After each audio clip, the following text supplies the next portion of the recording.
Hello, bright minds. Ever wondered why a flashlight beam travels straight across a dark room and doesn't just spread wildly everywhere? It's as if light has a secret rule book. Now, why did the photon refuse to enter the dance floor from a weird angle? Because it always prefers going straight, it's a bit of a straight shooter. Light indeed has a dual nature, behaving both like a wave and a particle. But for ray optics, which is like a handy shortcut, we imagine light traveling as straight lines called rays. This works brilliantly when the size of objects or openings the light interacts with are much larger compared to the light's own wavelength. Remember, the wavelength is super tiny. In this geometric optics approach, we treat light as straight rays, which lets us use simple laws like reflection and refraction. We can ignore the tricky wave effects like diffraction here because those effects become negligible if the surfaces light encounters are much larger than its wavelength. Welcome back, curious learners. Let's talk about the simple, yet powerful, laws that govern how light behaves when it hits a surface. Think of light like a well-mannered guest bouncing off a mirror or diving through water. It follows the rules. The law of reflection says that the angle at which light hits a surface, called the angle of incidence, is exactly equal to the angle it bounces off, or the angle of reflection. Both angles are measured relative to a line perpendicular, or normal, to the surface at the point of contact. So, angle I equals angle R, plain and simple. Now, when light passes from one transparent medium to another, say from air to glass, it bends or refracts. This bending is governed by Snell's law, which involves refractive indices. Those are numbers that express how much light slows down in the medium. The refractive index then is defined as the speed of light in vacuum, c, divided by the speed of light in the medium, v. So, n equals c over v. The higher this number, the slower the light travels, and the direction it bends depends on this difference. Light bends toward the normal when entering an optically denser medium, like going from air into water. This is why a straw looks broken or bent in a glass. Underlying these behaviors is Fermat's principle: light always takes the path that requires the least time. Imagine light as a clever traveler avoiding traffic to reach quickly. This principle perfectly explains why reflection and refraction obey their precise geometric laws. If you check the diagram showing light hitting a boundary, you'll notice the angles of incidence and reflection listed, with the refracted ray bending according to the refractive index difference. We call that Fig. 9.3 in your textbook. So, these laws aren't just neat rules.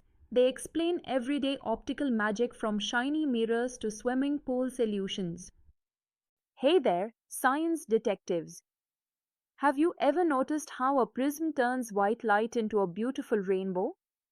Well, that's the fascinating result of light speed and bending changing with color. The refractive index isn't a fixed number. It actually depends on the light's wavelength, especially in dispersive materials like glass prisms. Blue light bends more than red light because its refractive index is higher, and blue is greater than N red. Absolute refractive index, remember, is speed of light in vacuum divided by speed in the medium. That's N equals c over v. But here's the twist: different wavelengths, or colors, travel at slightly different speeds in the same material. So, when white light, a mix of many wavelengths, enters a prism, each color bends by a different angle. This spreading out into a spectrum is called dispersion. That's why rainbows splash colors across the sky when sunlight passes through raindrops, and why the dispersion causes chromatic aberration in lenses, making images sometimes blur in colorful fringing. Visualize the diagram with a prism in the center, an incident white ray entering one face, and on the other side, multiple rays emerge, each bending differently to create the famous rainbow of colors. This is Fig. 9.4 Understanding this wavelength-dependent bending helps us build better lenses and explains natural spectacles like rainbows that brighten our skies. Hello, explorers of light. Today, we see how clever humans have harnessed reflection and refraction to create optical instruments, from our eyes to colossal telescopes that gaze at stars. Optical instruments use these principles to form and magnify images. For simple lenses, the magnifying power m is related to the focal length f of the lens, using the formula m equals 1 plus d divided by f, where d is the least distance of distinct vision, typically about 25 centimeters for a normal eye.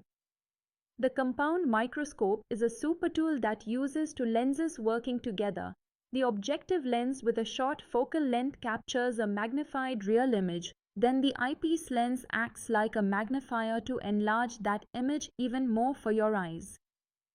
And when it comes to astronomical telescopes, they flip the setup.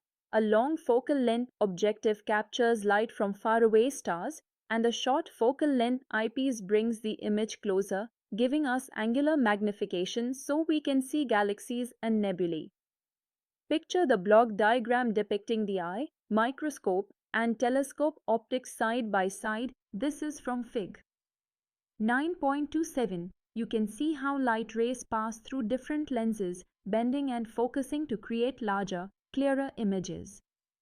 So, whether you're reading tiny letters up close or peering deep into space, it's these principles of ray optics working quietly but powerfully behind the scenes. Alright team, let's wrap up our journey through ray optics and optical instruments with the big takeaways. We learned that Snell's law of refraction tells us that refractive index 1 times sine angle of incidence equals refractive index 2 times sine angle of refraction. The refractive index itself is defined as the speed of light in vacuum divided by speed in the medium, that is n equals c over v. Magnifying power for simple lenses is given by m equals 1 plus the least distance of distinct vision divided by focal length. Reflection obeys the law where the angle of incidence equals the angle of reflection. Under the ray optics approximation, light travels in straight lines, making analysis straightforward. Reflection and refraction follow precise geometric laws, helping us predict how light behaves at surfaces. Refractive index isn't constant, it varies with the medium and wavelength. This is called dispersion. Finally, optical instruments like microscopes and telescopes use these rules to magnify images, letting us see the very small and the very distant. That's a neat toolkit to carry forward. That's it for today's concept. Physics is fun when you can laugh and learn. See you in the next session.